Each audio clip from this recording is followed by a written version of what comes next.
Welcome you all. In this video, we are going to discuss about rate monotonic scheduling. It is an important scheduling algorithm. So, നമുക്ക് ഈ ഒരു വീഡിയോയിലൂടെ rate monotonic scheduling എന്താണെന്നും അത് എങ്ങനെയാണ് scheduling നടത്തുന്നത് എന്നുള്ളത് ഒരു എക്സാമ്പിൾ വെച്ചിട്ടും നോക്കാം.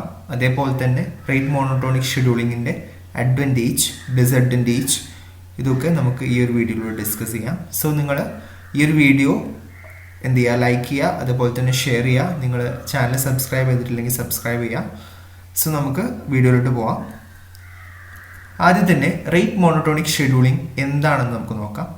It is a priority algorithm that belongs to the static priority scheduling category of real time operating systems. നമ്മൾ റിയൽ ടൈം ഓപ്പറേറ്റിംഗ് സിസ്റ്റത്തിൻ്റെ കേസിലുള്ള ഷെഡ്യൂളിംഗ് അൽഗോരിതംസ് ഡിസ്കസ് ചെയ്ത സമയത്ത് നമ്മൾ പറഞ്ഞിട്ടുണ്ടായിരുന്നു, അവിടെ സ്റ്റാറ്റിക് പ്രയോറിറ്റി ഷെഡ്യൂളിംഗ് അൽഗോരിതംസും ഉണ്ട്, ഡൈനാമിക് പ്രയോറിറ്റി ഷെഡ്യൂളിംഗ് അൽഗോരിതംസും ഉണ്ട്. സോ അതിൽ സ്റ്റാറ്റിക് പ്രയോറിറ്റി ഷെഡ്യൂളിംഗ് കാറ്റഗറിയിൽ വരുന്ന ഒരു പ്രയോറിറ്റി അൽഗോരിതമാണ് rate monotonic scheduling. Priority algorithm എന്ന് പറയുന്നത് എന്താണെന്നുള്ളത് നമുക്കറിയുന്നതാണ്.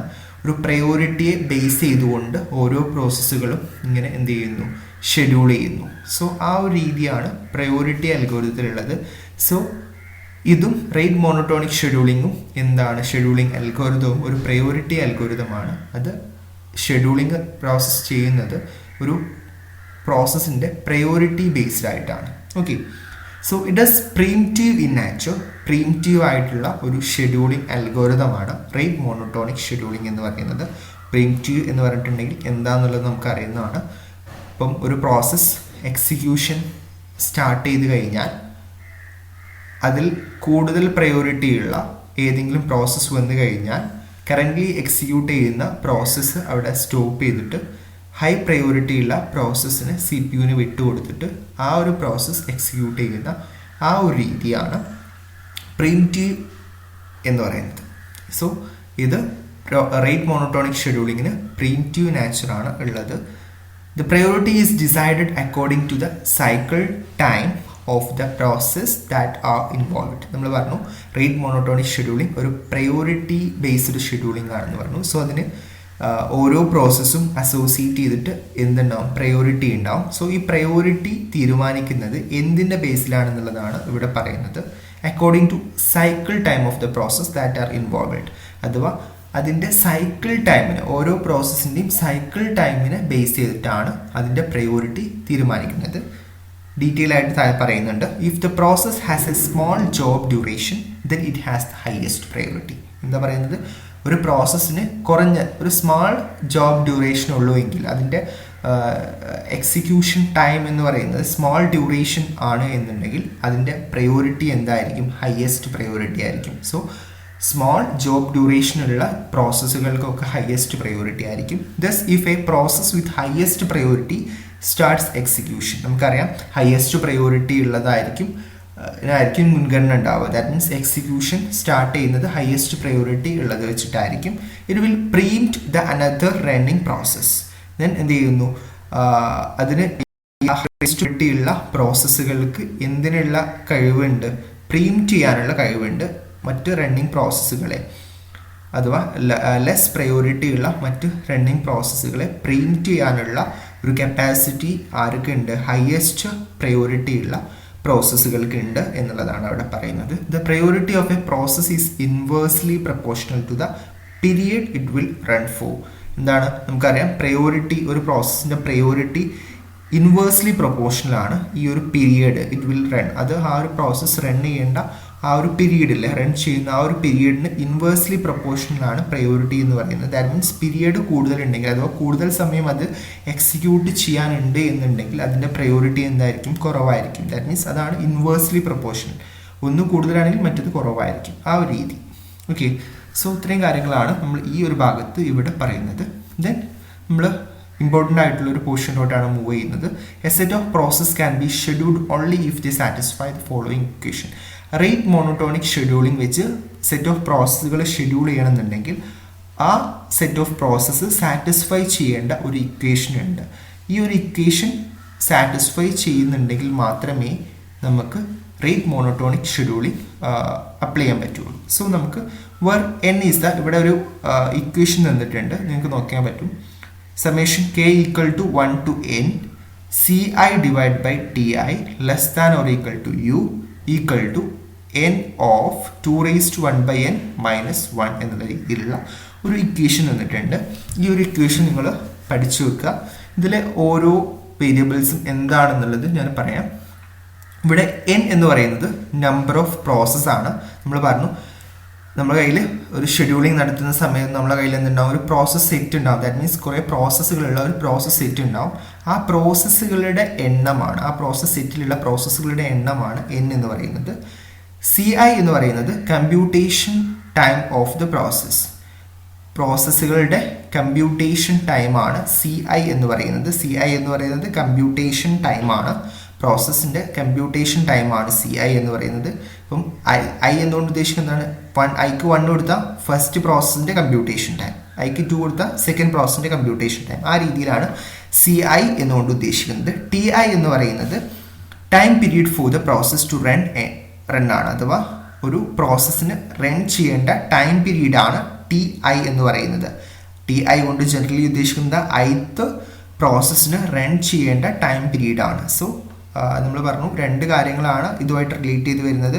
ഒന്ന് അതിൻ്റെ കമ്പ്യൂട്ടേഷൻ ടൈമും ഒന്ന് ടൈം പീരീഡുമാണ്. കമ്പ്യൂട്ടേഷൻ ടൈം നമ്മൾ CI കൊണ്ടും TI കൊണ്ട് എന്താണ് ടൈം പീരീഡുമാണ് റെപ്രസെൻറ്റ് ചെയ്യുന്നത്. സോ ആ computation time divided by time എന്താണ് ടൈം പീരീഡ് ചെയ്ത് കഴിഞ്ഞാൽ നമുക്ക് എന്ത് കിട്ടും? And U is the process utilization. Process utilization ആണ് U എന്ന് പറയുന്നത്.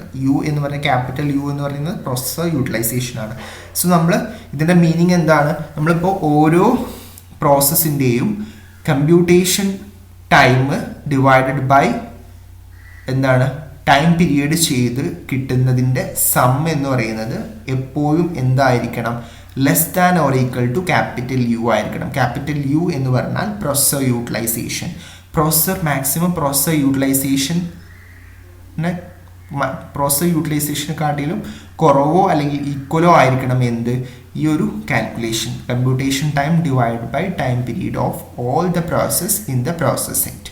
സോ U എങ്ങനെ കണ്ടുപിടിക്കാം എന്നുള്ളത് ഇവിടെ പറയുന്നുണ്ട്. U equal to n of 2⁻1/n minus 1 എന്നുള്ള ഈ ഒരു ഇക്വേഷൻ ഉപയോഗിച്ചുകൊണ്ട് നമുക്ക് U കണ്ടുപിടിക്കാം. സോ നമ്മൾ ആദ്യം തന്നെ ചെക്ക് ചെയ്യണം, നമുക്ക് കുറേ പ്രോസസ്സുകളും അതിൻ്റെ പ്രോസസ്സ് കമ്പ്യൂട്ടേഷൻ ടൈമും അതുപോലെ തന്നെ ടൈം പീരീഡ് തന്നു കഴിഞ്ഞാൽ നമ്മൾ ഈ ഒരു കാൽക്കുലേഷൻസ് നടത്തുക, അത് യുവും കണ്ടുപിടിക്കുക. ദെൻ അതെന്ത് ചെയ്യുക, കമ്പയർ ചെയ്ത് നോക്കുക ഈ ഒരു ഇക്വേഷൻ്റെ result less than or equal to process utilisation U ആണോ എന്നുള്ളത് നോക്കുക. ആണെങ്കിൽ മാത്രമേ നമുക്ക് ഈ ഒരു rate monotonic scheduling algorithm apply ചെയ്യാൻ പറ്റുള്ളൂ. ഓക്കെ, സോ നമുക്ക് ഇവിടെ ഒരു എക്സാമ്പിളിലോട്ട് പോകാം. എക്സാമ്പിൾ പറയുന്ന സമയത്ത് കൂടുതൽ മനസ്സിലാവും. ഇത് understanding the working of rate monotonic scheduling algorithm, ഇതിൻ്റെ വർക്കിംഗ് എങ്ങനെയാണെന്നുള്ളതാണ് നമ്മൾ ഈ ഒരു എക്സാമ്പിളിലൂടെ മനസ്സിലാക്കാൻ പോകുന്നത്. സോ ഇവിടെ കുറേ പ്രോസസ്സ് കൊടുത്തിട്ടുണ്ട്, 3 പ്രോസസ്സ് കൊടുത്തിട്ടുണ്ട്, P1, P2, P3. അതിൻ്റെ എക്സിക്യൂഷൻ ടൈംസ് കൊടുത്തിട്ടുണ്ട് C. ദാറ്റ് മീൻസ് C എന്നുള്ളതാണ് നമ്മൾ എക്സിക്യൂഷൻ ടൈമിനെ കൊണ്ട് ഉദ്ദേശിക്കുന്നത്. ടൈം പീരീഡ് നമ്മൾ പറഞ്ഞു കമ്പ്യൂട്ടേഷൻ ടൈം അല്ലെങ്കിൽ എക്സിക്യൂഷൻ ടൈം എന്ന് പറയുന്നത് C ആണ്, ടൈം പീരീഡ് T ആണ്. അപ്പോൾ ഇത് C1 എന്നുള്ളതാണ്, ഇത് C2 എന്നുള്ളതാണ്, ഇത് C3 എന്നുള്ളത് അഥവാ ഫസ്റ്റ് പ്രോസസ്സിൻ്റെ എക്സിക്യൂഷൻ ടൈം അല്ലെങ്കിൽ കമ്പ്യൂട്ടേഷൻ ടൈം. ഇത് T1, T2, T3 എന്നുള്ള രീതി. ദാറ്റ് മീൻസ് ഫസ്റ്റ് പ്രോസസ്സിൻ ടൈം പീരീഡാണ് T1, 20 എന്നുള്ളത്. ആ രീതിയിലാണ് ഇവിടെ കൊടുത്തിട്ടുള്ളത്. നമുക്ക് ഇനി നമ്മൾ പറഞ്ഞു ആദ്യം തന്നെ നമ്മൾ എന്താ ചെയ്യേണ്ടത്, നമ്മൾ ആ ഒരു ഇക്വേഷൻ സാറ്റിസ്ഫൈ ചെയ്യുന്നുണ്ടോ നോക്കണം. സോ അതിന് വേണ്ടിയിട്ട് ക്യാപിറ്റൽ U എന്ന് പറഞ്ഞാൽ എന്താണ്, നമ്മൾ ഇവിടെ അവിടെ കണ്ടിട്ടുണ്ടായിരുന്നു n ഓഫ് 2⁻1/n മൈനസ് 1 ആണ്. സോ ഇത് നമ്മൾ കാൽക്കുലേറ്റ് ചെയ്ത് നോക്കുക. ഇവിടെ n എന്ന് പറയുന്നത് total number of process in the process set എന്ന് പറയുന്നത് 3 ആണ്. സോ 3 ഓഫ് 2⁻1/n 3 വീണ്ടും സബ്സ്റ്റിറ്റ്യൂട്ട് ചെയ്യുക, 2⁻1/3 മൈനസ് 1. സോ ഇത് കാൽക്കുലേറ്റ് ചെയ്യുന്ന സമയത്ത് നമുക്ക് എത്ര കിട്ടും? 0.7977 എന്ന് നമുക്ക് ആൻസർ കിട്ടും. ദാറ്റ് മീൻസ് അതാണ് എന്താ പ്രോസസ് യൂട്ടിലൈസേഷൻ ക്യാപിറ്റൽ U എന്ന് പറയുന്നത്. ദെൻ നമുക്ക് എന്ത് കണ്ടുപിടിക്കേണ്ടതായിട്ടുണ്ട്? ഇവിടെ നിങ്ങൾക്ക് കാണാൻ പറ്റും ഈ ഒരു കാൽക്കുലേഷൻസ് കണ്ടുപിടിക്കേണ്ടതായിട്ടുണ്ട്. സോ ഇവിടുത്തെ എന്താണ് പ്രോസസ് യൂട്ടിലൈസേഷൻ എത്രയാണ് എന്നുള്ളത്, മാക്സിമം പ്രോസസ് യൂട്ടിലൈസേഷൻ ഇതാണ്. അതിൻ്റെ ഇവിടുത്തെ പ്രോസസ് യൂട്ടിലൈസേഷൻ നമുക്ക് എത്രയുണ്ട് എന്നുള്ളത് CI ഡിവൈഡ് ബൈ TI വെച്ചിട്ട് കണ്ടുപിടിക്കേണ്ടതായിട്ടുണ്ട്. ഇവിടെ നമുക്കറിയാം ഓരോന്നും കണ്ടുപിടിക്കാൻ പോവാണ്.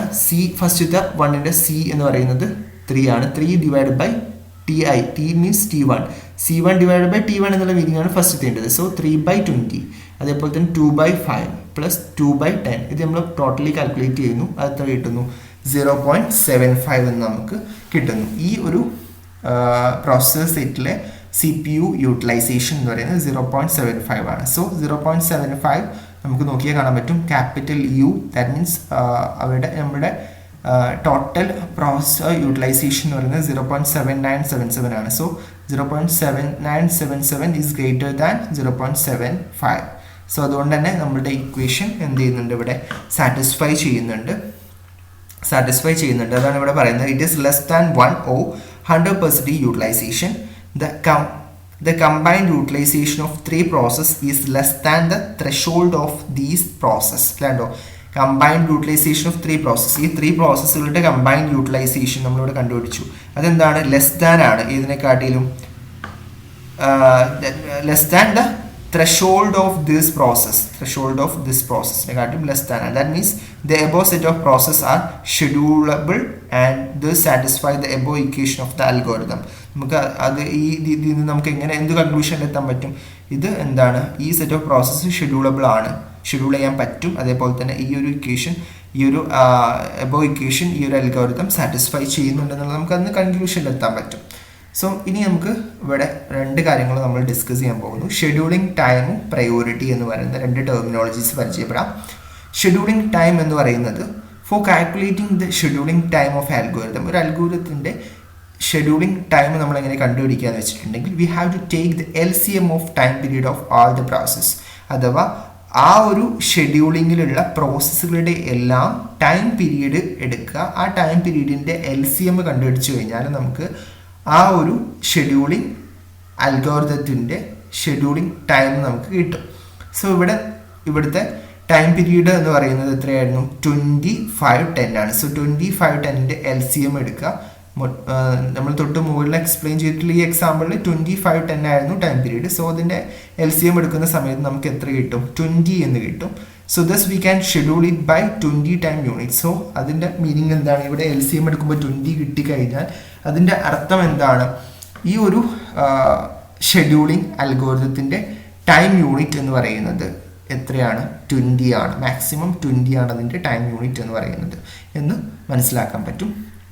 ദെൻ അടുത്തത് പ്രയോറിറ്റി ആണ്. As we discussed above, the priority will be the highest four the process which have the least running time period. നമ്മൾ പറഞ്ഞു ടൈം പീരീഡിനെ ബേസ് ചെയ്തിട്ടാണ് പ്രയോറിറ്റി അസൈൻ ചെയ്യുന്നതെന്ന് പറഞ്ഞു. ഹയസ്റ്റ് പ്രയോറിറ്റി ഉണ്ടാവുക ലെസ് ടൈം പീരീഡ് ഉള്ള പ്രോസസ്സിനായിരിക്കും. So ഇവിടെ നമുക്ക് നോക്കിക്കഴിഞ്ഞാൽ നമുക്ക് കാണാൻ പറ്റും ആർക്കാണ് ടൈം പീരീഡ് ഏറ്റവും കുറവുള്ളത്.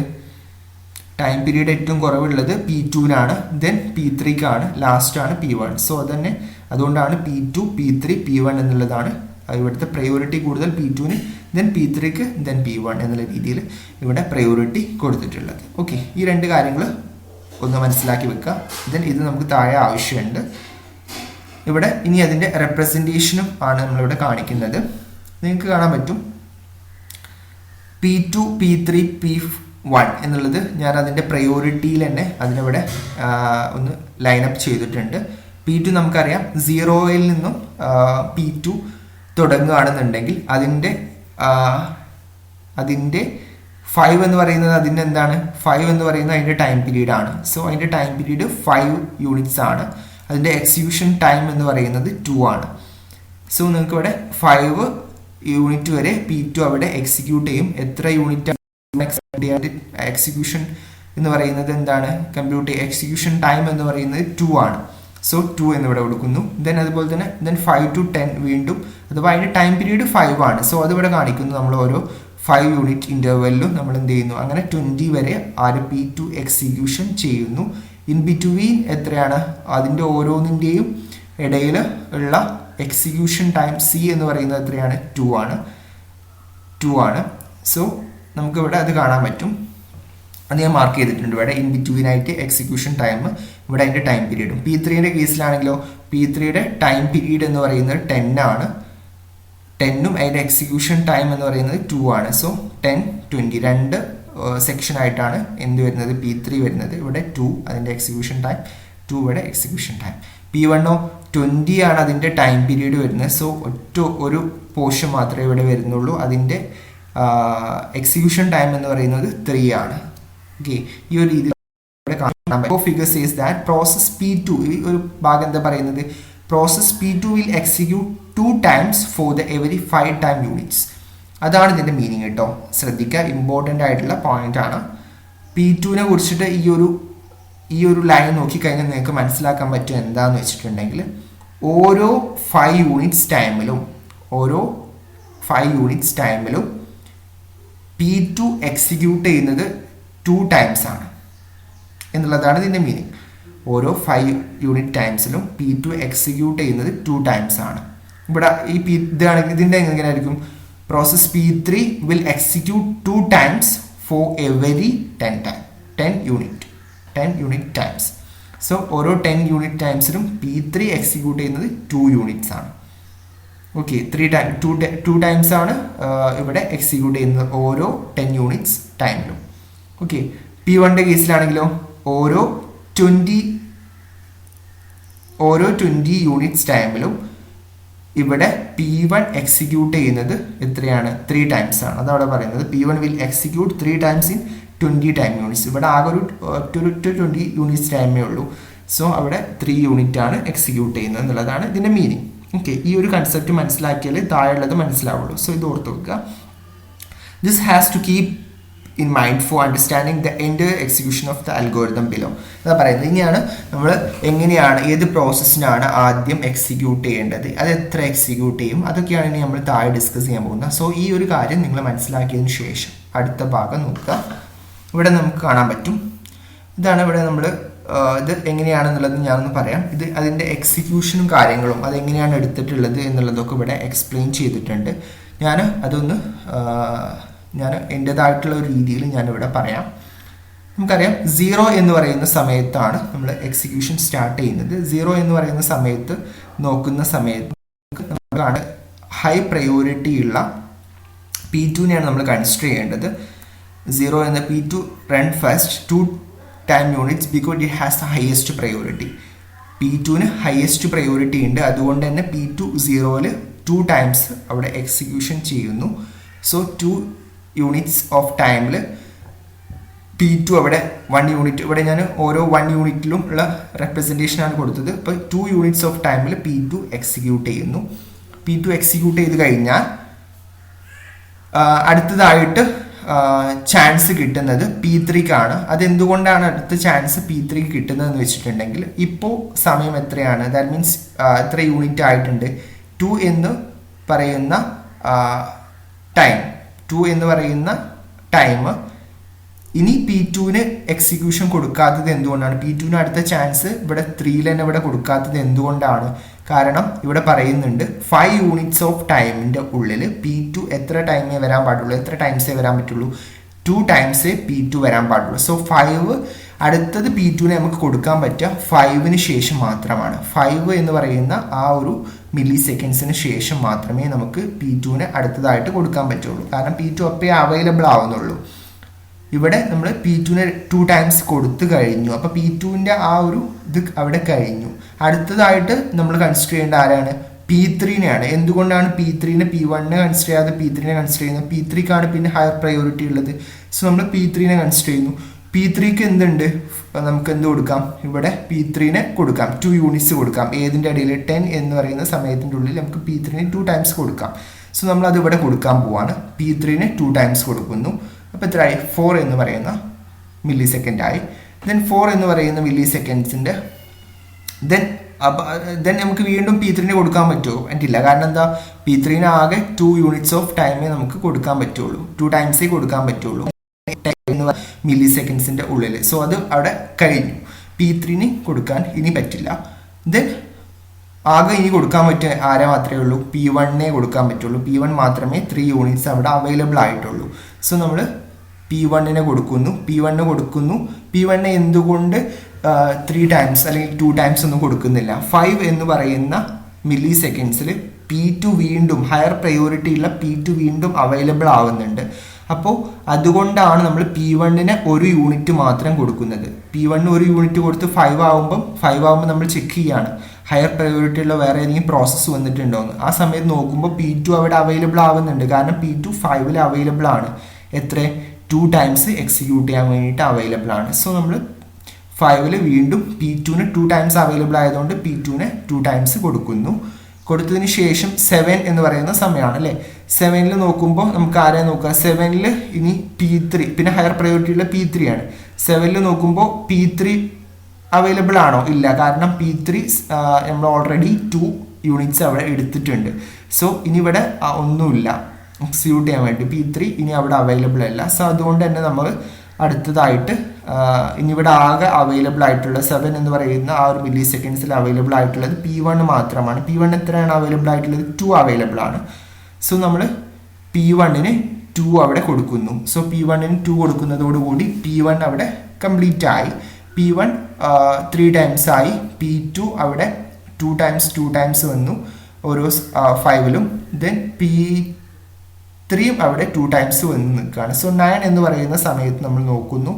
9 എന്ന് പറയുന്ന സമയത്ത് ഇനി ആരെങ്കിലും ബാക്കിയുണ്ടോ? P1ഉം കഴിഞ്ഞു, P2ഉം കഴിഞ്ഞു, P3യും കഴിഞ്ഞു. സോ 9 to 10 ആർക്കും അവിടെ ഏതൊരു പ്രോസസ്സും എക്സിക്യൂട്ട് ചെയ്യാൻ വേണ്ടിയിട്ട് അവിടെ അവൈലബിൾ അല്ല. സോ അതുകൊണ്ടാണ് 9 to 10 അവിടെ ബ്ലാങ്ക് ആയിട്ടിട്ടത്. 10ൽ വീണ്ടും ആര് വരുന്നുണ്ട്? P2ഉം വരുന്നുണ്ട്. 10ൽ ആര് വരുന്നുണ്ട്? വീണ്ടും P3യും വരുന്നുണ്ട്. സോ അവിടെ 10ൽ P2ഉം P3യും വീണ്ടും അവൈലബിൾ ആവുന്നുണ്ട്. പക്ഷെ P1 അവൈലബിൾ ആവുന്നില്ല.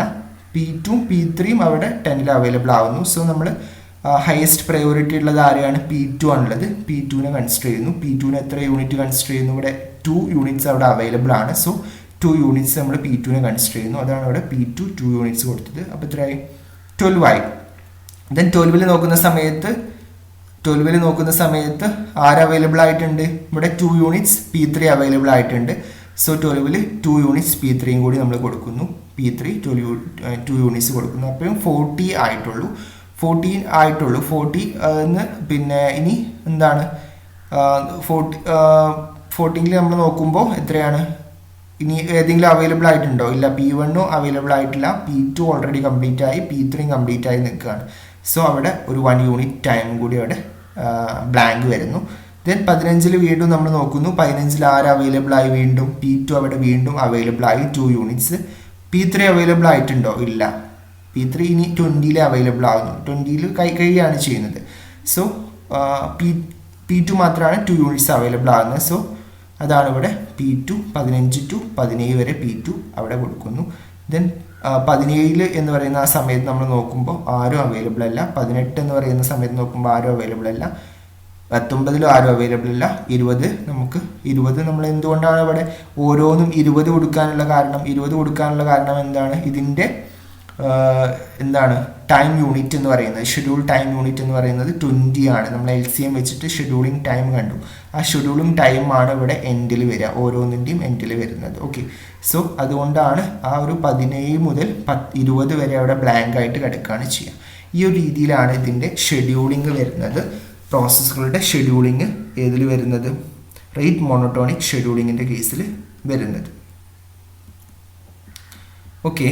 ദെൻ അത് നിങ്ങൾ മനസ്സിലായിട്ടുണ്ടാവുമെന്ന് വിചാരിക്കുന്നു. ആ ഒരു കാര്യമാണ് ഇവിടെ എക്സ്പ്ലെയിൻ ചെയ്തിട്ടുള്ളത്, സെൻറ്റൻസിൽ എക്സ്പ്ലെയിൻ ചെയ്തിട്ടുള്ളത്. ആ ഒരു ഞാനിപ്പോൾ പറഞ്ഞിട്ടുള്ള ഈ ഒരു കാര്യങ്ങളാണ്. അതൊന്ന് വായിച്ചു നോക്കാം.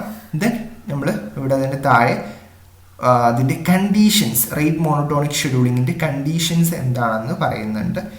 The analysis of rate monotonic scheduling assumes few properties that every process should possess. They are, അഥവാ റേറ്റ് മോണോട്ടോണിക് ഷെഡ്യൂളിങ്ങിനെ അനലൈസ് ചെയ്യുമ്പോൾ നമ്മൾ ഓരോ പ്രോസസ്സുകളും ഈ ഇതിൻ്റെ പ്രോപ്പർട്ടീസ് അസ്യൂം ചെയ്യുന്ന ഫ്യൂ പ്രോപ്പർട്ടീസ് നമ്മൾ എന്ത് ചെയ്യുന്നുണ്ട്?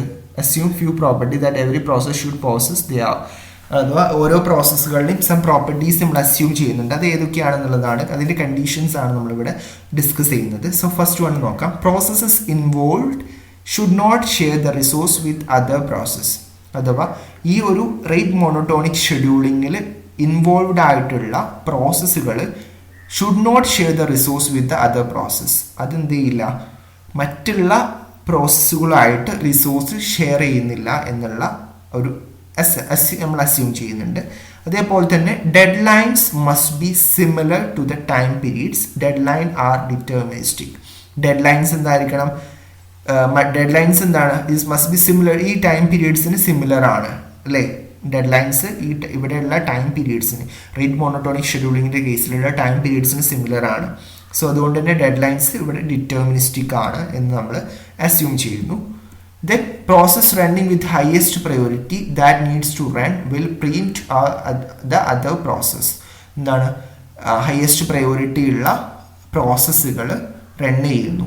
ആരെ പ്രീംപ്റ്റ് ചെയ്തുകൊണ്ട്, ലോവർ പ്രയോറിറ്റി ഉള്ള പ്രോസസ്സുകളെ പ്രീംപ്റ്റ് ചെയ്തുകൊണ്ട്. Then priorities must be assigned to all process according to the protocol of rate monotonic scheduling. അതേപോലെ തന്നെ ഈ ഓരോ പ്രോസസ്സുകൾക്കും പ്രയോറിറ്റി അസൈൻ ചെയ്യുന്നത് റേറ്റ് മോണോട്ടോണിക് ഷെഡ്യൂളിങ്ങിൻ്റെ പ്രോട്ടോകോളിനെ ബേസ് ചെയ്തിട്ടാണ്. സോ ഇത്രയും അസംഷനിലാണ്, ഇത്രയും കണ്ടീഷൻസ് ആണ് റേറ്റ് മോണോട്ടോണിക് ഷെഡ്യൂളിങ്ങിൻ്റെ കേസിലുള്ളത്. ദെൻ നമുക്ക് ഇനി ഇവിടെ നോക്കാനുള്ളത് അതിൻ്റെ റേറ്റ് മോണോട്ടോണിക് ഷെഡ്യൂളിംഗ് അൽഗോരിതത്തിൻ്റെ അഡ്വാൻറ്റേജും ഡിസഡ്വാൻറ്റേജും ആണ്. അഡ്വാൻറ്റേജ് അല്ലെ ഫസ്റ്റ് പറയുന്നു, it is easy to implement. Implement ചെയ്യാൻ വേണ്ടിയിട്ട് വളരെ ഈസിയാണ് എന്ത് റേറ്റ് മോണോട്ടോണിക് ഷെഡ്യൂളിംഗ് എന്ന് പറയുന്നത്. If any static priority assigned algorithm can meet the deadlines, then rate monotonic scheduling can also do the same. It is optimal. എന്താ പറയുന്നത്, static priority assignment algorithm can meet the deadlines, then rate monotonic എന്താണ് അത് dead ലൈൻസിലേക്ക് നമ്മൾ പറഞ്ഞു, ഈ dead ലൈൻസും അതേപോലെ തന്നെ ഈ ടൈം പീരീഡുമായിട്ട് കണക്ഷൻ ഉണ്ട്. അതുകൊണ്ടാണ് ഇത് ഒപ്റ്റിമൽ ആയത് എന്നുള്ളതാണ് അവിടെ പറയുന്നത്. It consist of calculated copy of the time period unlike other time sharing algorithms as round robin which neglects the scheduling needs of the process. എന്താ പറയുന്നത്, ഇതിൽ എന്ത് കൺസിസ്റ്റ് ചെയ്യുന്നുണ്ട്, consist of calculated copy of the time period. Calculated copy of the time period consist ചെയ്യുന്നുണ്ട്. ഏതിനെ പോലെയല്ല, നമ്മളുടെ round Robin scheduling അൽഗോരിതത്തിനെ പോലെയല്ല. അത് റൗണ്ട് റോബിൻ ഷെഡ്യൂളിംഗ് അൽഗോരിതത്തിൽ എന്തായിരുന്നു, neglect the scheduling needs of the process. ഒരു പ്രോസസ്സിന് ഇപ്പോൾ ഷെഡ്യൂളിംഗ് ആവശ്യമുണ്ടെങ്കിൽ അത് അതിൻ്റെ ആ ഒരു എന്താണ് ടൈം പീരീഡിൽ അതിനെ നെഗ്ലക്റ്റ് ചെയ്യുകയായിരുന്നു ചെയ്തിട്ടുണ്ടായിരുന്നത്. പക്ഷെ അതേപോലെയല്ല ഇവിടെ എന്ത് വരുന്നത്. ഓക്കെ, ദെൻ ഇത്രയും കാര്യങ്ങളാണ് അതിൻ്റെ അഡ്വാൻറ്റേജ് എന്ന് പറയുന്നത്. ദെൻ ഡിസഡ്വാൻറ്റേജുകൾ നമുക്ക് നോക്കാം. It is very difficult to support aperiodic and sporadic task under RMA. Okay, RMAയിലെ അണ്ടറിലുള്ള എന്താണ് അപീരിയോഡിക് ആൻഡ് സ്പൊറാഡിക്, അതെന്ത് ചെയ്യുന്നത് സപ്പോർട്ട് ചെയ്യുക എന്ന് പറഞ്ഞിട്ടുണ്ടെങ്കിൽ വെരി ഡിഫിക്കൽട്ട് ആയിട്ടുള്ള ഒരു കാര്യമാണ്. അതേപോലെ തന്നെ RMA is not optimal when task period and deadline differ. അഥവാ ടാസ്ക് പീരീഡ് അതേപോലെ തന്നെ ഡെഡ് ലൈനും ഡിഫർ ആണെന്നുണ്ടെങ്കിൽ എന്താണ് RMA ഈസ് നോട്ട് ഒപ്റ്റിമൽ എന്ന് പറയുന്നത്, റേറ്റ് മോണോട്ടോണിക് ഷെഡ്യൂളിംഗ് അൽഗോരിതം എന്ന് പറയുന്നത് എന്താണ്, നോട്ട് ഒപ്റ്റിമൽ ആണ് എന്നാണ് പറയുന്നത്. ഓക്കെ, ഇത്രയും കാര്യങ്ങളാണ് നമ്മൾ റേറ്റ് മോണോട്ടോണിക് ഷെഡ്യൂളിംഗ് അൽഗോരിതത്തിൻ്റെ കേസിൽ ഡിസ്കസ് ചെയ്യുന്നത്. Okay, thank you.